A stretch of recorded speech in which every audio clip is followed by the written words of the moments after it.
اعلی حضرت امام اہل سنت نے جس محاذ پر پہرا دیا ہے، ہمیں اس بات کو سمجھنا ہے۔ وہ کیا تھا؟ ارد گرد سے کئی فتنے آئے تھے، کہیں سے خارجیت کا فتنہ، کہیں سے ناسبیت کا فتنہ، کہیں سے رافضیت تفضیلیت کا فتنہ، کہیں سے وہابیت کا فتنہ۔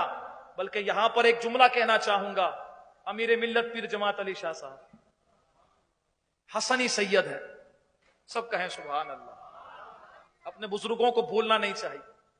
امیر ملت پیر جماعت علی شاہ صاحب، علی پور شریف میں آپ کا مزار شریف ہے، وہ پیارا پیارا گنبد، وہاں پر نور برسا رہا ہے۔ حضرات محترم امیر ملت پیر جماعت علی شاہ صاحب فرماتے ہیں کہ لوگوں، اگر احمد رضا نہ ہوتے نا تو وہابیت پورے ہندوستان میں پھیل جاتی۔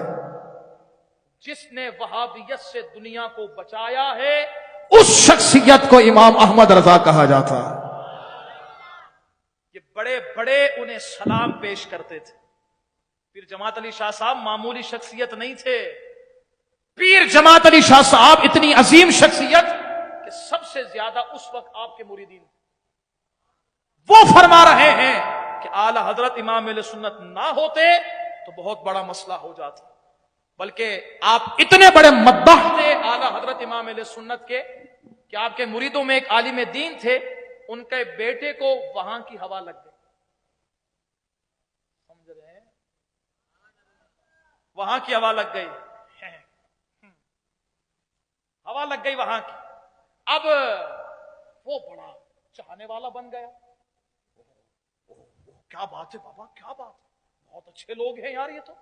اب وہ والد صاحب تھے سنی عالم، پریشان ہو گئے کہ بیٹے کو کہاں کی ہوا لگ گئی، یہ کس کی ہوا لگ گئی، یہ تو کہیں اور جا رہا ہے، یہ تو بڑی گڑبڑ ہو جائے گی، نسلیں تباہ ہو جائیں گی۔ اس وقت غیرت تھی ماں باپ، اللہ کرے یہ غیرت پھر آ جائے۔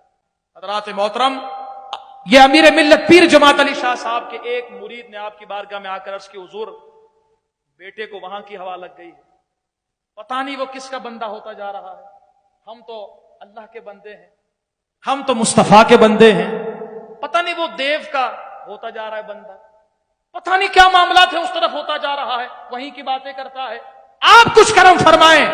آپ نے فرمایا دیکھو میری ایک تم تلقین ہے کہ تم ایک کام کرنا، اسے بریلی میں احمد رضا کے پاس چھوڑ دینا۔ کہتے ہیں میں دورہ حدیث شریف کا طالب علم تھا، وہ جو بچہ تھا وہ خود دورہ حدیث شریف کا طالب علم، غلطی سے وہاں چلا گیا تھا، اسی لیے مدرسہ پڑھانے سے پہلے سوچنا کہاں پڑھا رہے ہو، سوچنا کس کے پاس بھیج رہے ہو سکتا ہے آواز اچھی مل جائے، ترنم اچھا ہو جائے، سر اچھا آ جائے، قرآن بہت اچھا پڑھنے لگ جائے، لیکن یہاں تک پڑھے، یہاں نہ اترے، کیونکہ یہاں اسی کا قرآن اترتا ہے کہ جس کے دل میں مصطفیٰ کریم کی محبت ہو۔ سوچنا کہاں پڑھا رہے ہو، دیکھنا کہاں پڑھا رہے ہو۔ حضرات محترم، اعلی حضرت امام اہل سنت شاہ امام احمد رضا کہ یہ امیر ملت پیر جماعت علی شاہ صاحب کتنے مداح تھے۔ آپ فرماتے ہیں کہ جاؤ اپنے بچے کو وہاں لے جاؤ، جاؤ وہاں لے جاؤ، اور وہاں جا کر نا احمد رضا کے ہاتھ میں دے، بس ان کے ہاتھ میں دے دینا، وہ جانے اور تمہارا بچہ جانے۔ اب وہ کہتے ہیں جب میں اپنے رستے سے چلا نا، اب میں اپنے گھر سے نکلا، ٹرین میں بیٹھا، ٹرین سے وہ علاقہ بھی ان کا آیا تو دل نے چاہا کہ بس یہیں سے کود جاؤں، نکل جاؤں، وہاں چلا جاؤں۔